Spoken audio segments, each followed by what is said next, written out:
Hello, everybody. Welcome to the Brazilian Jiu-Jitsu Hour. New year, not so much new us. My name is Stefanis Kokis. With me, as always, is Cody Tuttle and Michael Mijas. What's up, guys? How's New Year's and Christmas? Sick Christmas, sick New Year's, puking. I had bad fever on Christmas, and I forced myself to come down, open presents with the kids, and then as soon as I was done, I went right back up, and I just stayed in my bed shivering. I was going from cold to hot, cold to hot, cold to hot, cold to hot. Then I finally get a little bit better, and that's the day you saw me, Stefanis, at Robert's open mat. New Year's Day. Yeah, and I wasn't feeling that. I shouldn't even have gone that day. I was feeling horrible. It was like 2 weeks being sick, and I was like, no, I gotta go roll. So I rolled a little, and I was just rolling. I wasn't feeling that good. You rolled with that big guy. He tried to kill you. Everyone tries to kill me. Then at the end, then that night, I went to the Cleveland Cavaliers game with my wife, and I started limping in both my legs. And I'm like, well, I usually limp in one or the other. I'm already fucked up. So I went to the doctor, and I had some kind of reaction to the Tamiflu I was on, which if you have like any like precursors for like arthritis, so I got tendonitis in both my feet, and I haven't done any rolling since then. But I'm finally walking semi-normal, so I think Saturday I'm going to take the plunge back on the mats. It might be the worst decision I might make. But you're gonna call off work, right? No, there's no work Saturday. Oh, okay. There's no work Saturday. And we'll see. The doctor said don't do any rolling for 3 weeks, so I gave him a week. That's all I can give him. How you do it? Anyways, so how was your guys' New Year's, Christmas? I was sick the week before Christmas. I had the same thing. I got Tamiflu. It helped. It did not destroy my feet and ankles. I've been having some tendonitis in my elbow too. I don't know if it's related now that you mentioned that. I never really thought about it. Might be. It hasn't gone away. Google it. I'll have to check that out. I wasn't aware of any contraindications to Tamiflu, other than keeping the flu away. So I'll have to look into that. But other than that, it was good. I spent New Year's Eve in Pittsburgh on the Gateway Clipper. Boat drove us around the Three Rivers there. It was pretty cool. Yeah, it was a good time. I've been off the mat, but not because I'm sick. It's all right. You'll get there back. You'll get back eventually. Hey, I saw our a Throwback Thursday post. You like that? I posted that. I like that. Yeah. Can you believe that was 3 years ago? In a month, that's 3 years. That was a long time. I can't believe is how Hold on a second. You are. Darren. You're like, what's that? Like a bodybuilder. Hey, I got Darren on the call. What's up, Darren? I probably look like more of a guys? now. Hey, do we have video for Darren? I thought we had video this time, or no? If he's on a tablet or mobile. We have video.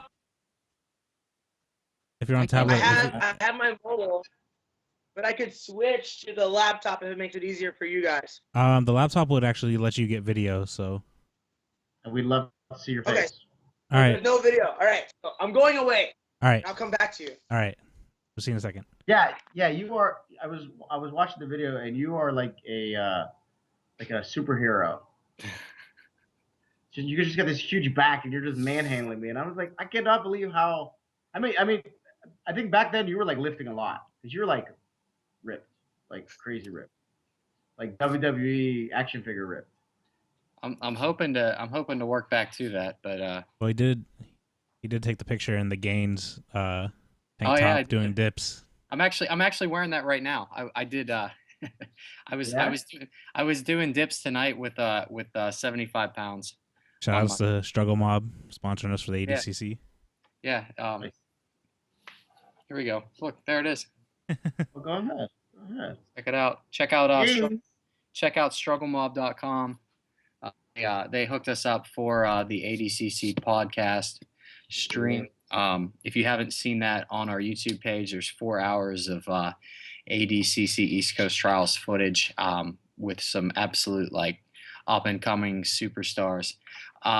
I saw something on Eddie Cummings on Facebook today that Gary Tonin posted, like did you see his Polaris video? Gary Yeah. Tonan's the Polaris. I meant to watch it. I didn't watch it yet. Eddie Cummings is in that too.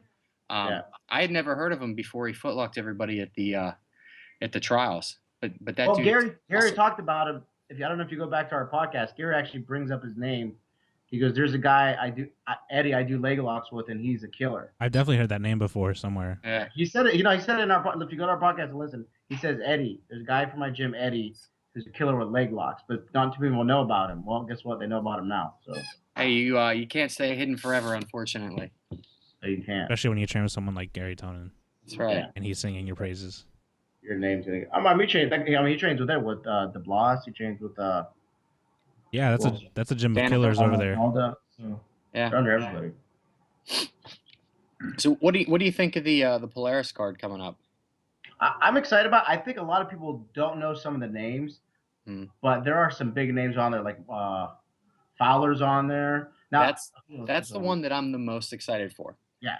Fowler versus Tellis is probably. I mean, it's not gonna. I don't think it's gonna be like it's not the biggest draw, but for me, that's the one that I'm most excited about because Tellis is always exciting, and Mike Fowler hasn't competed in forever, so I'm kind of interested to see. I think like newer people in the jiu-jitsu, younger, they might not know who Mike Fowler is, but if you check his videos out, he is a beast, and he always does like crazy haircuts. Always does like a leopard taking his hair. It's pretty cool. It's pretty cool. Now the guy that Keenan's going against, what's his name? Abram. He looks like a big guy. He is a leg lock specialist, and from what I've heard, he is a beast, like a wild animal. Like he looks like it. See his picture? I think it's Abram. Is that how you say his name? Abram. It's something like Ibrahim or something. Yeah, Ibrahim, something like that. And there's a girls' match. Yes. Gabal. Darren. Yes. Hey man, what's up? Yes, we got Darren video. So you can see me now, yeah? Yep, we got you. We were just talking about the Polaris matchups. You seen that? Oh yeah. No. I haven't been paying attention to that kind of jiu-jitsu right now. I'm doing some other shit right now. Other stuff. What have you been doing? Yeah, let's hear what you've been doing. Well, there's a lot going on. So has your podcast already begun? Yes, it has. Yeah, we're live right now. Oh man, we're already live. It's so scary. We are live. You guys look cool as cucumbers though. Like you guys are all straight right now. Me, I'm lightweight frazzled. I just got into the house. And then I tried to call into your show on my mobile. I had the phone all angled up so that I thought the screen would like look at me and everything's gonna be fine. Now I gotta I had to change everything. Nah, we've had other people Stressful. do that. It's all good, man. We got you. I need an assistant, dog. That's what I need. I know. So I know. So things that have been going on. Thing number one, I'm thinking about using jiu-jitsu and using my understanding of just trying to teach people how to interact with each other to try to impact the situation with people and the police. So that's one thing that's on my mind. Second thing, we've got Henry Atkins, for my money, the best jiu-jitsu instructor alive, coming to my school February 6th. Hickson Gracie black belt, super, super, super dope jiu-jitsu. Frankly, straight up, the best jiu-jitsu I've ever seen in my life. And I'll stand by that. I'll take the Pepsi challenge. Like, his shit is so nice. It's so nice. What else is going on? We've got a thing. I invented something, dog. I made up this little event that we're gonna have at our school, and what we're doing is we're gonna have like 4 matches, like our own in-house Metamoris. Except instead of the crowd being all quiet and whack like jiu-jitsu crowds normally are, they're encouraged to bring signs and start chants and act like they're a professional wrestling crowd. All the fighters involved are going to be doing promo videos just like it was a pro wrestling event. Everyone that teaches at my school is involved in the fight, and we're all talking shit about each other. It's going to be really, really funny. And we're filming it. We're going to release it in episodes on YouTube. So is the crowd going to be, heckling the competitors when they're out on the They can mat? do whatever they want. They can do it, dude. They put their butt in the seat, right? Yeah. So they can say whatever they want. They can behave however they want. I just don't want them to sit there and be all fucking quiet like they're at church. Like, I want them to make jiu-jitsu exciting. Like, so the matches will be real. Like, we're gonna fight. I'm fighting in it, and we're gonna fight. But a lot of the other shit is gonna be fake. You guys should come. So is this gonna be point submission only? What's the format? Subs only, dog. Who is this? That's my wife. She's cleaning up next to me, and I said, "Stop doing that. Stop doing that. Wait until this is over." And she didn't listen, so she got some airtime, and now she she gets then put she on started to airtime. try and hide. So that's what she. That's We what got she you, gets. Aaron. We got you. So Darren, does this idea stem from your budding professional wrestling career? Not really. And it's not so much to have a wrestling career. That's not really accurate. I have a wrestling hobby due to a wrestling addiction that I've had since I was a little kid. So it's not accurate to say that I'm like trying to be a pro wrestler. I am trying to learn how to work just because I think it's cool. As long as it's fun and it fulfills something in you, that's all that matters. So what, have And as you long as I done don't get any pro fucking wrestling crippled. tournaments? Have you done any pro wrestling actual? Yeah, I've had 2 matches. Yeah, I've had 2 matches. I had one singles match and I lost, man. Oh man. Fucking guy cheated. He cheated, dog. He held the ropes. He held the ropes. And of course he can pin me if he holds the ropes, but if he didn't hold those ropes, he knows what would have happened. He knows what was happening. The momentum was going my way. I missed my big kick to the head. He ducked at the last second. He was super lucky. Like, if I kick you in the head, dude, if I put that dirty fucking foot in your face, you're going to sleep. That's it. There's nothing you can do about it. So do you have like got a lucky. signature move? What's the signature move? I think my signature move is sucking. Like, I'm horrible. So it's a work in progress. Yeah, for sure. Like, if you came to one of my matches, like, you'd be entertained, like, you would have fun. But like, if you were a good wrestler, you'd be like, that kid sucks. You know what? Nobody, most of the people, that's like 90% of the people aren't gonna know that you suck, No, and they're exactly. gonna be entertained. No. So that's okay. Yeah. I have no idea. Like, part of the show. People enjoy it. They'll enjoy it. Like, I try really hard and shit, but I'm just saying, I barely know what I'm doing. I don't know what I'm doing out there at all. I'm just trying not to injure myself or embarrass the other guy, you know? Well, speaking of pro wrestling, Stephanie, you like Pride. I think Pride originally came from like Japanese pro wrestling. Yeah, and then it got something like that. Yeah. No, for sure. For sure. I think if jiu-jitsu events would play up like some of the things that I'm kind of going to be making fun of in our little event, like that maybe it would be a little more palatable, like shorter matches, submission only, and give these people an idea of why these guys are even fighting. Like, oh, we're just fighting because we're competitors. Like, that's fucking boring. Who cares? Like, who cares? Like, why do people think that everyone cares about jiu-jitsu just because we do? Like, I love jiu-jitsu, like, so much. It changed my life, gave me a reason to live, gives me the only outlet that I have to allow the most positive part of me to pass that to someone else is through jiu-jitsu. Like, I love jiu-jitsu. But when you tell a normal person that you do jiu-jitsu, they don't know what the fuck you're talking about, and they think it's stupid. And so you got to be cool with that. You got to realize that, like, we're never going to be the cool kids as long as we try to take ourselves so seriously. Like, if we opened it up, like people are like, is jiu-jitsu going to be mainstream? Is wrestling mainstream? Is judo mainstream? No. And they've been around longer. Judo that's They're mainstream easier is to judo understand. chops. Yeah, right? What's up? Yeah, My and that's judo not chop even is the thing. serious. So Actually. that shows how No, mainstream it is. judo and wrestling is. Fuck that, Cody. I will judo chop you the next time I see you. And I guarantee you, look, we'll video it. And if I don't drop you to one knee at least, it's not going to make you pass out like in the movies, but if I fucking judo chop you, if I hacha you, you'll change your mind, dog. I'm gonna get judo chopped from behind when I'm sitting down commentating. No. And I'm not gonna see it coming. You know what? Why don't you guys commentate our little event? That would be What's up with that? Why don't you guys finally come to Cleveland and come hang out with the kid? Mike's been to Cleveland. You know? We need to make a trip up there. We need to make a group trip up there. We need to hit the. Do you have a date in mind?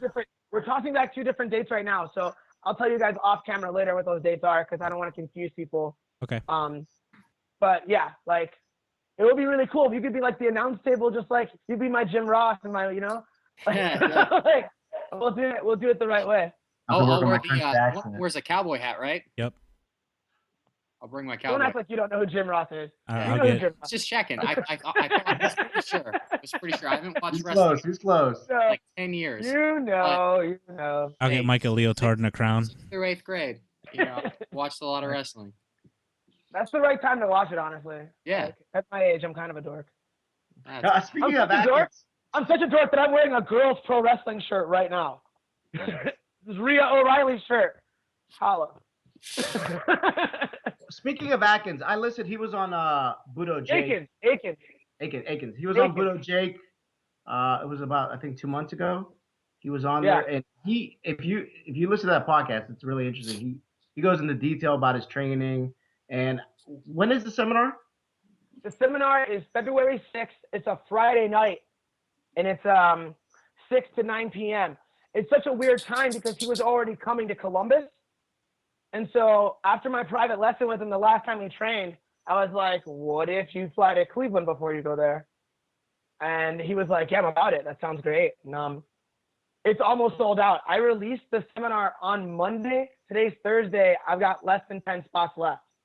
Nice. How many spots yeah. were there? 40. I opened it up to 40 people. I have a pretty small school. Mike knows this. Like physically, it's relatively small, and I want to make sure that everybody has a good experience.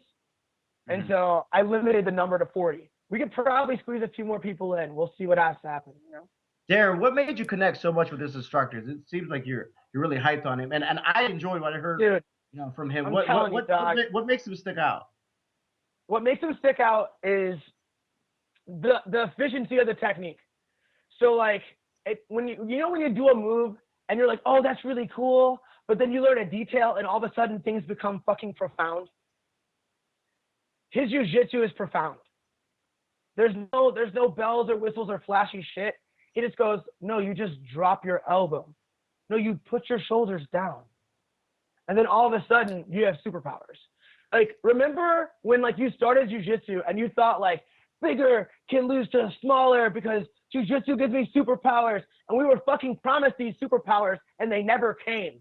Like you realize at one point that jiu-jitsu was a lot like wrestling or judo. It's a lot of hard work, a lot of grinding, and a lot of tough shit, right? Like you thought, I'm just gonna be able to armbar everyone, and then you're like, fuck, it's gonna be hard. It's gonna be hard. Well, these are the superpowers you were promised. Like, no bullshit. So here's what's so crazy. So Tommy Feister's been bringing Henry to Ohio for the last couple of years, right? We were at a Hobson Morris seminar, Tom and I, and we're drilling. And Hobson's showing some cool moves, and like, respect to Hobson. Like, he showed some cool, fun stuff. During the middle of the seminar, I turned to Tommy, and I'm like, dude, I just trained with Henry. Fuck this shit. Like, fuck this. Fuck all these moves. They're just moves. I am not moved at all by anything I'm seeing right now. Like, you or I could be teaching this seminar, and it would be just as good. The moves would be different, but it would be just as good. It wouldn't matter. Like, he's teaching this because he's accomplished a lot, not because these moves are so dope. Like, I'm not blown away right now. And he's like, what are you talking about, dude? This is Hobson. It's the shit. And I was like, no, it's just moves. It's not the shit. It's just awesome. But there's a difference between awesome and the shit. And this from Henry, it's the shit. And so he was like, yeah, whatever. I was like, bro, come to a seminar with me. I'm not like, I don't get money for telling you this. Like I don't get anything. I'm just telling you the truth. He went to the seminar right away. After the seminar, he flew out to LA for a week and stayed there for a week. He was blown the fuck away. And now he brings him to Ohio multiple times a year. Like, the difference in his technique is obvious. Like, he's fucking better than everyone. That's it. Like, for real. Like, for real. Which you'd expect, that black belt under Hickson. These are the kind of things. That's what I'm saying. It's like, it's weird that I even have to put him over, but everyone's so competition obsessed that the first thing they think to ask me is, well, did he ever compete? Like, who's he beaten? Like, is he good? Like, is he really good? What would happen if he rolled with Marcelo? What would happen if, like, who the fuck cares? Like, who cares? I think that's everyone's measuring stick. What would happen if you wrestled with Marcelo? That's everyone's measuring stick to everything. Yeah, and it's like none of that shit matters. Like, we don't really know what would happen if Hickson rolled with Marcelo right now. We don't know what would happen. Does that mean that upa that Rickson shows isn't profound? Like, no. Like, the technique is better, dog. It's just better. Are you talking about the technique that he showed Budo Jake, where he like tucks his head to the side? Yeah, and he doesn't give him all the details. Like, I've seen that technique taught a couple times. He doesn't give him all the details because it's on the internet and it's for free, right? Like, Yeah. He's got to. It's all the work. Like, you think wrestling is fake? Shit. Watch an instructional. An instructional is the biggest work of all time. Give me $99 and I'll like show you the essence of this move and I'll smile at you.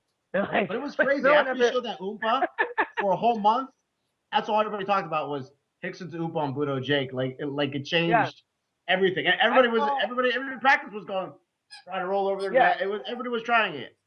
I saw that for the first time when I was a blue belt, but I was still so brainwashed into thinking that like whoever was the world champion was the best at the time. That like when I tried it and I was having difficulty with it, I was like, fuck it, I'll just do it the way I've always done it.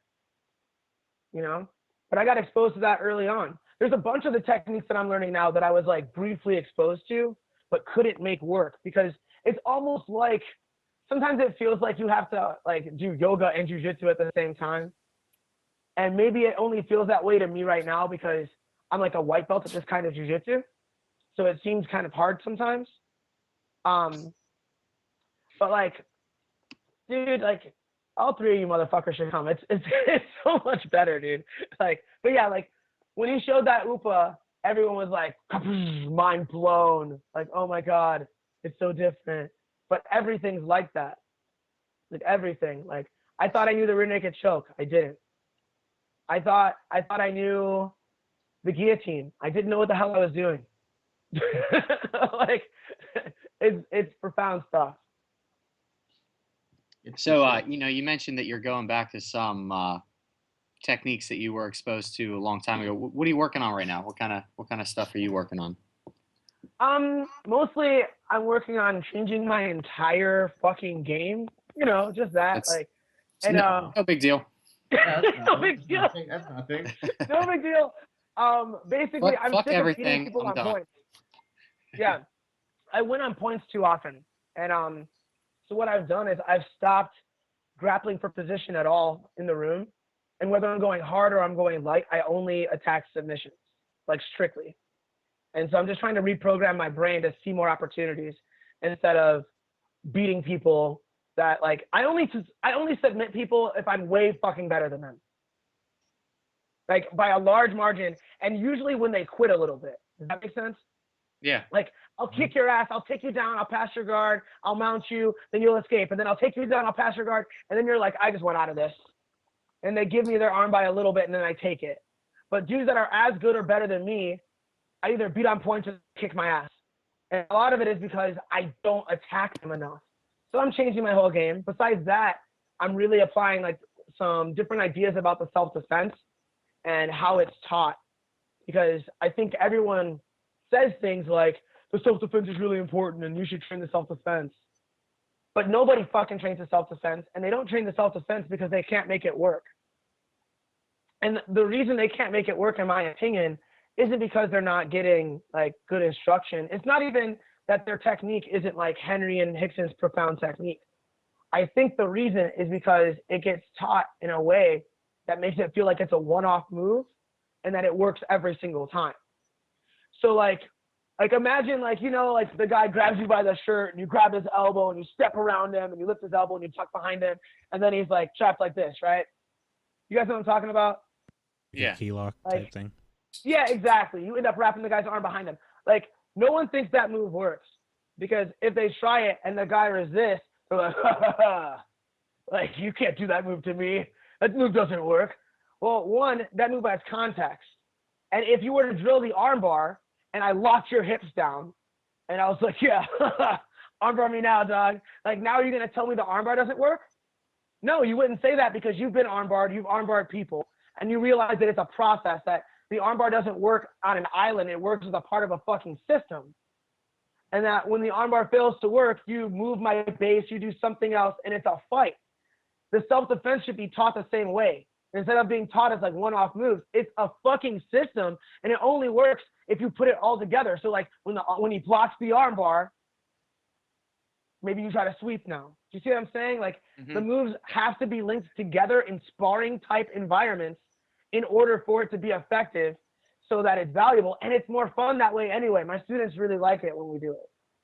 You know. Now, is this what you were saying, that you want to bring this is this what you want to bring to the law enforcement? Is this what you're talking about? No, that's a different thing. I want to, and it's more about people, the masses, and frankly, it's about like black folks, because I think black people have lost their fucking mind lately, and it's upsetting me. Like, so elaborate on that. What do you mean? Hands up, right? Hands up, don't shoot. Hands up, don't shoot. If my hands are up, can I be a threat to you? Is a serious question that people need to fucking ask themselves. Like, hands up, don't shoot. That's like the fucking poster for this like so-called movement. Hands up, don't shoot. And to me, all that is evidence that people don't understand the rules. And that's what I want to give to people. Not like you have to defend yourself against the police, or you must comply every time you interact with a police officer. Everything is subjective. What you have to understand are the rules. And if everybody understood the rules, then maybe you could actually save lives. But instead, what happens are people start playing for a team. So people are like, I support law enforcement, cops' lives matter. I support black people, Black Lives Matter. And I don't give a fuck about either team. I only care about people. And so what can be done is to educate people about what the rules are. So the fact that they do this hands up, don't shoot thing, to me, it's evidence that they don't understand the rules. So example, like imagine I'm 30 feet away from you and my hands are up. Am I a threat to you? No. But if I start coming closer to you, if I'm like this, am I suddenly a threat to you? Fuck yes. Fuck yes, I'm a threat to you. And so if I'm a law enforcement official and I'm holding you at gunpoint and your hands are up and you advance on me, I can shoot you. I can kill you. It's within the rules. But when a person sees that video, a person sees it, right? That video doesn't even exist. But if a person sees that video, they're going to be like, oh, his hands were up. How dare they shoot that guy? So now sit the same person who watched that video and they go, how dare they shoot that guy? And let them watch a 10-minute jiu-jitsu match at the black belt level. And they're going to raise somebody's hand after 10 minutes of advantages. And he's going to be like, how'd that guy win? And what do those two moments have in common? The guy watching the videos doesn't know the fucking rules. That's it. And so we need to know the rules. Everyone does, but especially black people, because they're kind of tripping out right now and like thinking that this is a racial issue. It's an issue about rules. Like this little boy got shot in Cleveland. That's my town, man. I rep CLE not with my fingers, like with my fucking heart. I love my city. And I see a baby get shot in the street by the police, and I'm like, man, there's a lot of things that went wrong there. But is it justifiable? Not right or wrong, because right and wrong don't exist. Justifiable is the language that they're going to be deciding punishment based upon. Is it justifiable? And when I watched the video, I looked down and I was like, shit, it's entirely justifiable. It's just fast. And the cop, in my opinion, made some mistakes through the research I've done. He made some mistakes. He could have done some other things. And he turns out to be one of the worst cops in the history of the world, actually. He made some mistakes. But is the shooting justifiable? A person doesn't follow my instructions and they walk close to me. They reach for a place where I perceive them to have a pistol. I shot them. He followed the rules. That's within the rules. So now we have a justifiable tragedy. Not something right or wrong that happened. Something shitty. Something horrible that happened. But maybe if that kid, instead of like DARE, if there's a program called The Rules, where he learned how to interact with a police officer instead of just told not to do drugs, which is fucking stupid, then maybe, not probably, because anything can happen, but maybe we could save a life instead of no justice, no peace, or cop lives matter, shut up, nigger.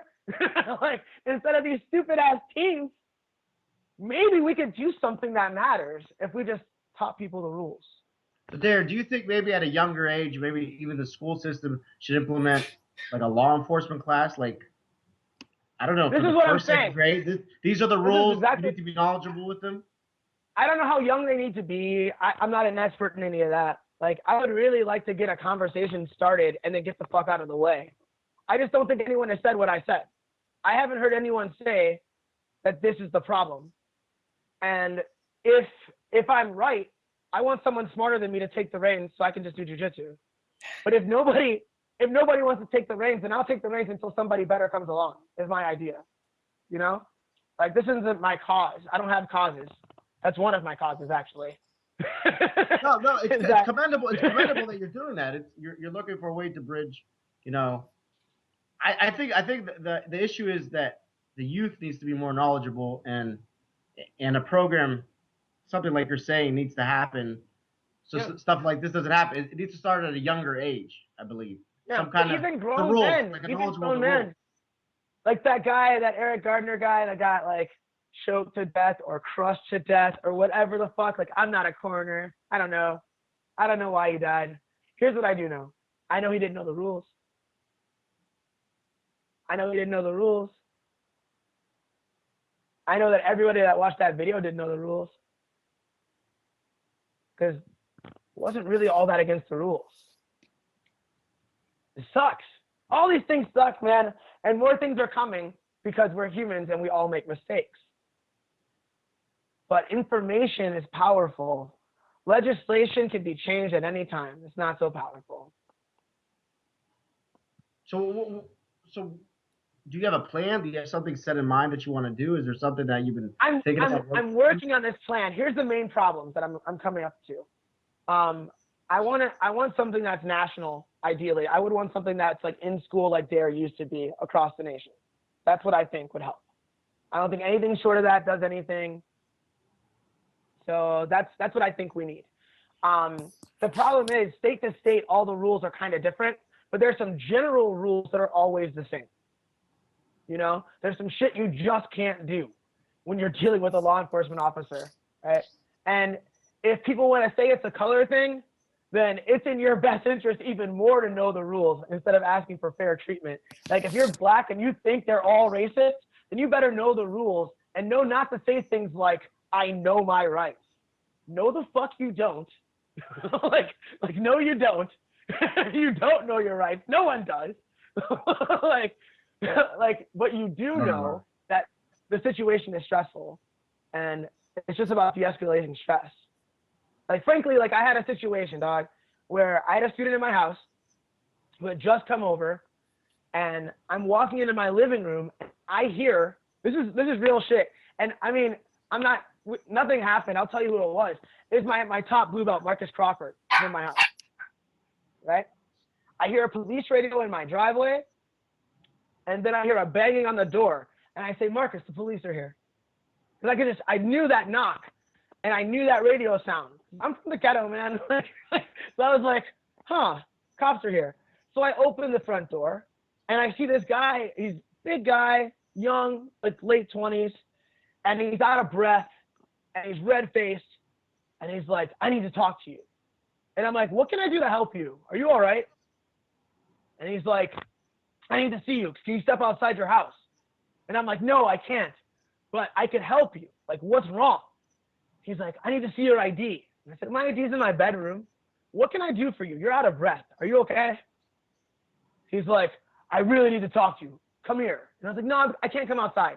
So he opens my screen door and puts his foot inside my door. So I give him 3 feet. I step back from him. Now, in a lot of videos that I see on YouTube, that's the part where the black guy tries to close the door on the cop, which is assaulting a police officer. And at which point they get their ass beat and they say, I didn't do nothing. Well, you hit him with your door, dog. So he proceeds to illegally enter my fucking house, and he's standing in the doorway. And out of the corner of his eye, he sees Marcus. And then he gets really nervous because now I didn't say that there was or wasn't another person in my house. He's already frazzled. He's like, who's that? He never asked, did he? Right? No, he never asked. He goes, who's that? And I'm like, that's my student. What's wrong? Like, what can we do? He's like, someone stole a car. We were chasing him, and I thought I saw someone come into this house. And I'm like, well, we're both here, but we haven't stolen any cars. He's like, well, I'm looking for a light-skinned black male. Now, I'm pretty light-skinned, right? Marcus is Jamaican as fuck. He is dark. And he's like insisting on getting Marcus's ID, right? Marcus was a little nervous about interacting with this guy. So I keep myself in between Marcus and the police officer without ever taking any steps towards this officer. I never take any steps towards him, and I always made sure there were 3 feet between us. And if he ever asked me to do anything direct, I was willing to do it, but he never did. He was just asking me questions about like, who is this and da-da-da-da-da. Finally, while I'm still negotiating with this guy and maintaining distance so that nobody gets fucking hit or shot, his partner rolls into my house, looks at us and goes, negative. These aren't the guys. And so he starts to try to apologize. And I was like, sir, you walked into my house. Have a nice day. Have a nice day. Now, what if I was anybody else? What if I was slightly dumber than I am? How bad could that have gotten really fast? And I don't know all the rules. If that was me, it would have got bad quick. I know some of the rules. And I was able to keep me and my boy safe. We got to tell the people the fucking rules, man. We got to tell them the rules before there's more tragedies. I don't know. I would have handled that like that. I would have got pissed. I probably would have got shot. I probably would have got shot. But I can't get shot. I have shit to do. Yeah. You know, like I have stuff to do. Like I haven't accomplished anything in my life yet. There's so much I want to do. I can't let some like huffed up dude who's scared and nervous. He's not a racist. He didn't walk into my house like, today I'm gonna find me a black guy to beat up. Here they are. Like he was just nervous. And so I kept the distance and whatever, and we're all safe. He's safe. I'm safe. Marcus is safe. Everything went the right way. You know? I'm glad. Me too, dude. Very glad. Me too. I mean, it could have been way worse. And aside, kind of, Darren, like, no offense, but you don't exactly look like light skin like Drake or anything, so. Oh, no, for sure. For sure. I'm not super light skinned. That's what I'm saying. Like, am I yellow? Especially in this light. In this light, you can't see my true mocha-ness. I look way darker. It's like that picture of OJ on Time magazine, you know? Like, it's been darkened. It's been darkened to make the boy more sinister. I think that it was added a little bit more. Cody, you don't have that problem. No, I don't. You're white baby face that is Cody Tuttle. Except when you did come back from Hawaii, you did have a little bit of a tan. It disappeared in about 2.5 days. It does not stick around long. Yeah. So. Yeah, mine sticks around. The only person whiter than me is my dog over there. She's. Oh, dude, I want a dog. No, you don't, because my dog's walking around the house barking, and I keep having to hit the mute button while you guys are talking. And I've got another dog here. I'm watching my sister's dog that's 6 months old, and it keeps peeing in my house. I have to take it out every 30 minutes, and if you haven't been outside lately, it's 2 degrees outside. So tonight's the last night that she's here. It's been a miserable 2 weeks. The dog wakes me up at 6 in the morning. Last night it woke me up at 1 a.m. Anytime in between, whenever. It knows no personal space. This dog would have gotten shot by the cops because this dog does not have a boundary with its personal space. It will be all over your head when you're sitting. Oh, it's right behind me. Jesus. Look. There it is. It is. I didn't even know it was behind me. It's just direct. It's sneaking up. It knows you're talking shit right now. It does. You better be careful. She's waiting to get me. As soon as I I turn my back again, she's ready. She knew I was talking about her. Darren, you got any competitions coming up? That's a good question. I'm gonna do the pans. I'm gonna try to qualify for the worlds at the adult level. Nice. Those are my goals for the competition season. Pans as an old man, black belt, like masters black belt. What'd you think of Mike's meme? Did you see it? one? Masters division. Oh yeah, it was awesome. Yeah, I saw that. That was pretty much what happened when I won the pans. It was like that. We were popping bottles in the hills, dude. For real, that's how we did it. I'm a year away from that now, so I'm pretty excited. I'm Oh, yeah. seniors. I'm seniors division, so You know what? That's the real jiu-jitsu for real, though. Yeah. That's the real jiu-jitsu. The real old jiu-jitsu. Like the other stuff is so sporty, and like it's interesting and it's dope, but like it's not the old school shit. It's not the old school shit, and I like playing old school games. I don't like dudes inverting and shit. Like I have answers to it. Like I can pass inverted guards and I can pass your worm or whatever, unless you're Keenan, you know. Like I'm not like, oh, the new games don't work. They're fucking dope. They work. But I like a more straightforward, fight-oriented style of jiu-jitsu. That's what I like. Hey, I'm not gonna lie. I'm excited about the Masters division in a year. I can't compete with a 22-year-old purple belt that trains 3 times a day. You know, it's hard. It's not realistic. The key is steroids. I nothing for that. You know, the key is to use steroids. TRT, everybody. And cocaine. Cocaine gives you like the light heavyweight title. That too. That's pretty wild. That's the plan. Poor bones. There was not a lot of jiu-jitsu on that card last week. It was disappointing. I think people are being dicks about the bones thing, though. People are being dicks. I agree totally with that.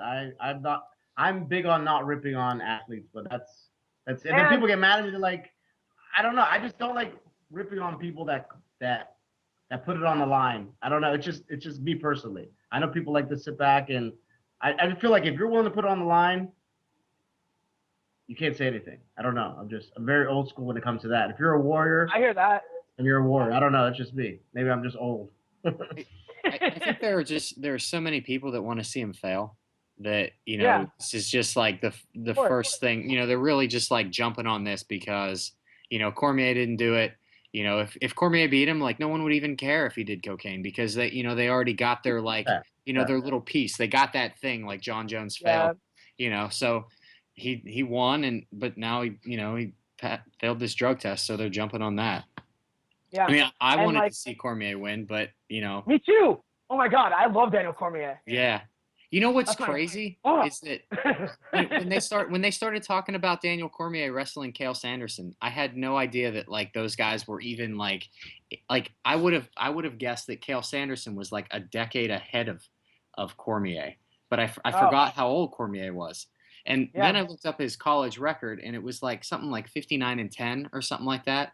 And 6 of those losses were to Cael Sanderson. Like, that's crazy. Yeah.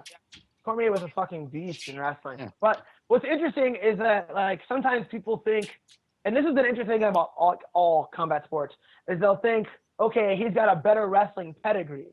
He accomplished, like, more in the sport of wrestling, so he should dominate the wrestling. That's fucking broken thinking. Yeah. Like, that's broken thinking. Like, so what if I'm the kind of wrestler that wins matches 3-2 by making sure that I strategize to get 1 takedown and 1 escape point and limit you to only 2 escape points? Like that's my strategy. So now I'm the national champion, but the way that I win is similar to a guy that wins jiu-jitsu matches on advantages and never finishes anyone, then jumps in the UFC and they're like, oh, he's a jiu-jitsu world champ. Well, why did he get fucked up? It's like, well, he has a specialty. Like, so maybe the wrestler who just has a couple really awesome takedowns that require changing the person's base before they get taken down has a better chance. You know, like the kind of wrestler you are matters more than your pedigree. You know, it's a silly way to think about it. Like Daniel Cormier's duck under is sick, but the duck under in MMA is a setup. It's not a takedown. And he got that position on Bones in that fight. He had a couple slick little duck under moments, but like he didn't capitalize on anything. He threw a couple punches, but that duck under doesn't translate into takedowns. Where Bones pinning you against the cage and sweeping your legs out once you're tired, for some people that ices the fight for him, you know? I'm not gonna lie. I don't watch the fight. I'm not gonna lie. I don't watch.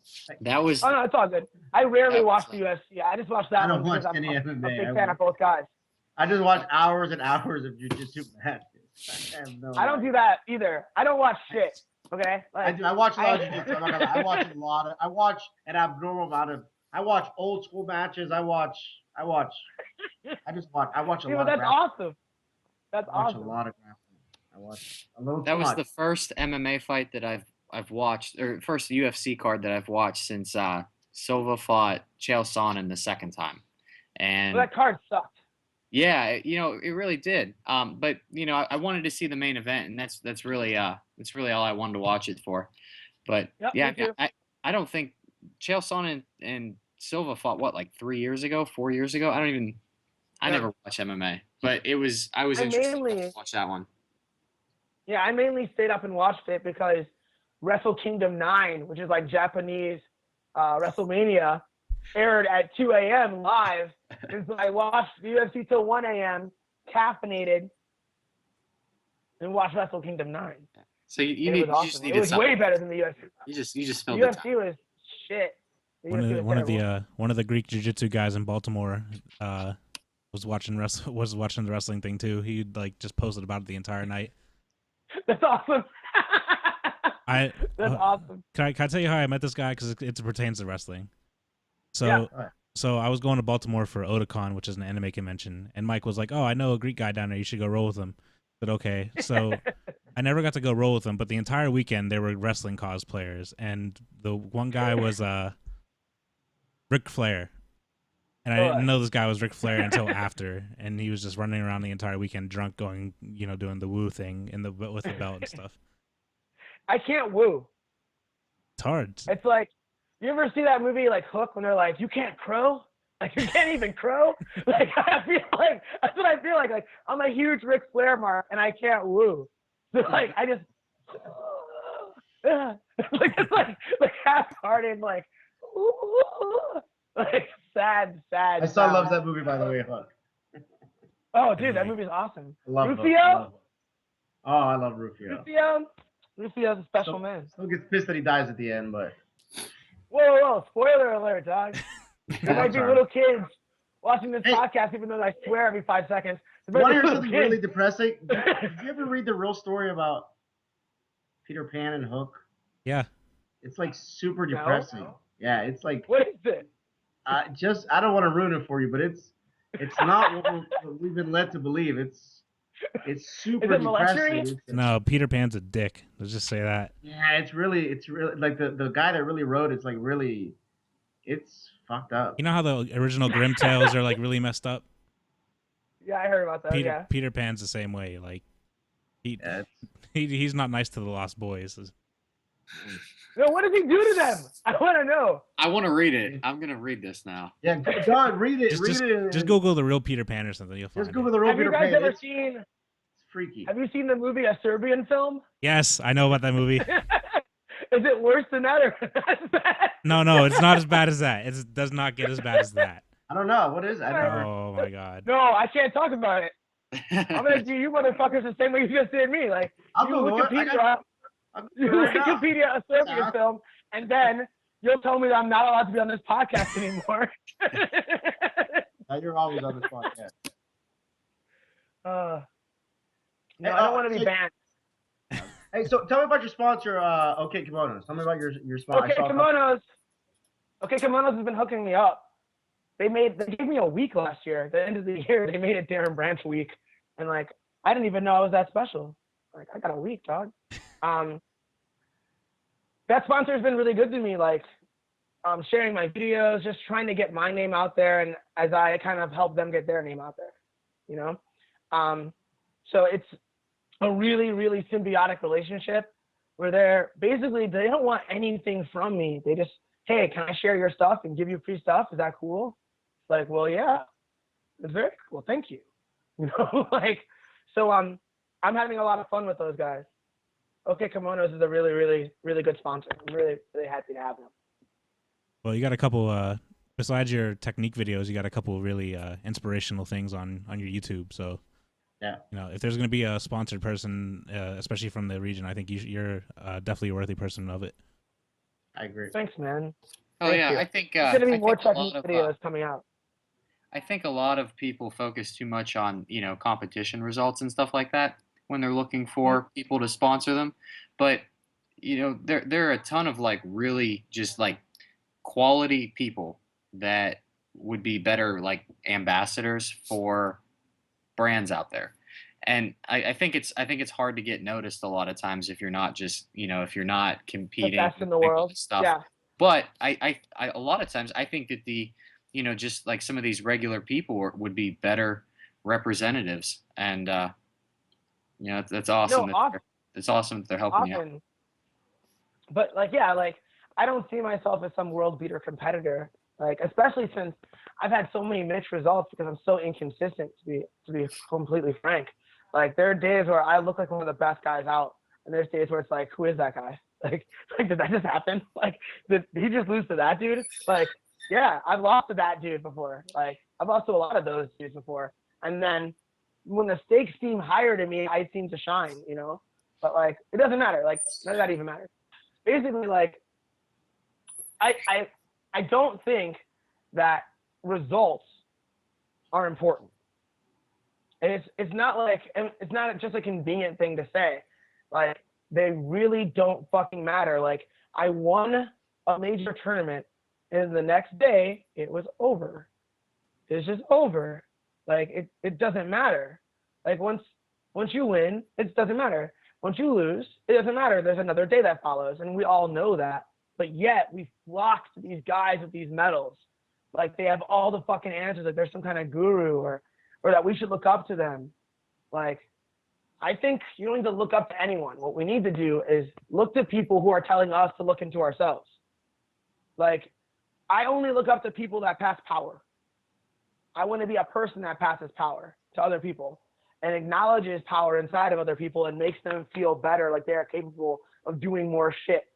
Like, that's what I think the purpose of jiu-jitsu is. Like, it doesn't fucking matter that I know how to fight at all. It doesn't matter. It doesn't matter how good I am at fighting. What matters is that acquiring that skill has empowered me to be a different person when I walk through the world. So, like, do you guys know about this grappler named Sonny Marchetti? He was like a high quality like wrestler, and then he did a little MMA, but he was like a 3-time state champion in Ohio in Division I, and he was really, really special, right? And one day I see a car stuck on the side of the road, and so I park my car, and I'm like, man, I can't believe all these cars are just zipping by this guy, not helping him. And when I got in my car, I see a dude with fucked up ears running by me to get there first, and it's Sonny Marchetti. Like, the only two people that decided to stop on a busy street happened to both be grapplers. Because we weren't worried about the outcome. We were like, how can we be of service to this dude? So I think that's why we do jiu-jitsu. I think that's why we should do jiu-jitsu, to make sure that we have the personal power to not be fucking scared to help somebody. You know? That makes a lot of sense, actually. I see people that do jiu-jitsu that before in their life they would never do certain things, and now just like that's pulling over to help someone.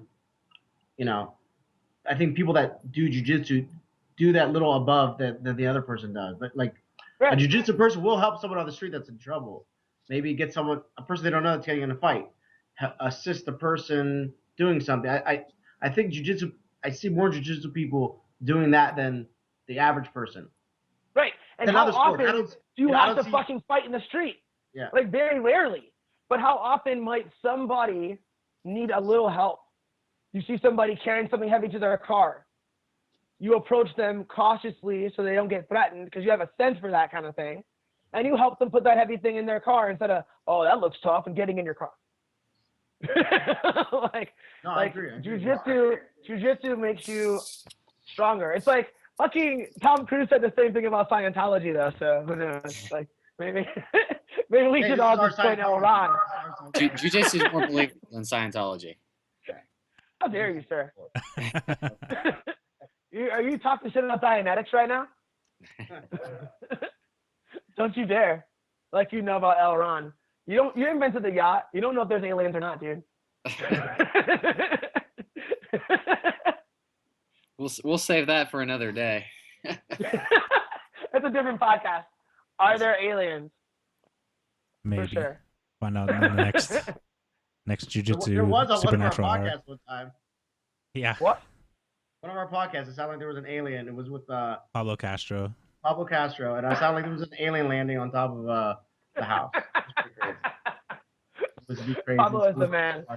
Pablo is super awesome. That was awesome. All right, Darren. Hey, thanks for joining us again. Starting off. Thank you for joining me for my one beer. This podcast was exactly the length of one beer. Perfect. So I had one. Great talking to you guys, man. We'll do our best to fill the remainder of those Henry Aiken spots. We'll share that with everybody. Let everybody. And like I can't stress to people enough. Like, you don't even have time. Like, by the time this podcast is over, it might have sold out. And like, just go to my website, clevelandbjj.com. There's a link on the front page for the seminar. The registration is still open. The link will tell you it's still open. Click on that thing, pay the money, stop playing games, get the best jiu-jitsu in the world. CLE. I'm out. And have a good night. Peace. There's Darren. Peace. See you, Darren.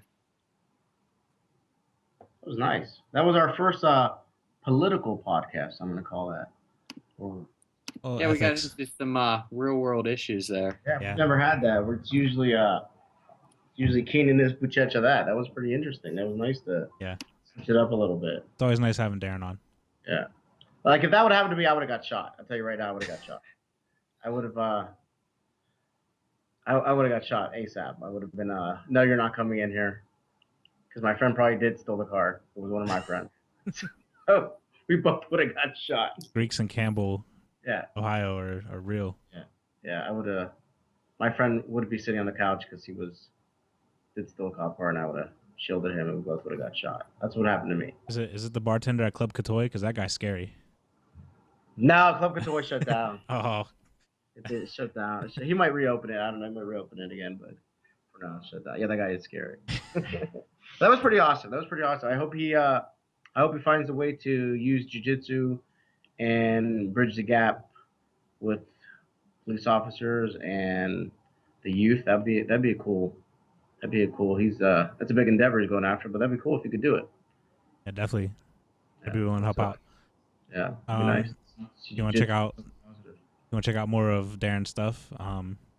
He has a YouTube channel. Keebler is Tiny. It's like Keebler, as in like the Keebler elves. I think that is that a dog? Yeah, that sounds like a kid. That was. Sounds like a demon possessed dog. That was crazy. One dog attacking the other. And I think Darren has a Twitter too. I think it's the same thing. If you want to look for Darren, just type in Keebler is Tiny. You might find him around the internet. He's got a lot of videos out. He's got some cool videos out. Check out his competition videos too. He is a badass competitor too. He was trying to downplay it, but he is a very good competitor and top level. And we wish him luck at the Pan Ams. I think he's gonna do great. Cody, you doing the Pan Ams? No, I'm not. Didn't that video inspire you today? You look like a freaking action figure. Oh, maybe sometime. Well, I'm gonna wait until I can do the Masters. All right. Yeah. All right, guys. I'm gonna get back to watching my marathon. You guys have a good night. Get better. Back in my hyperbaric chamber and go to sleep. Yeah.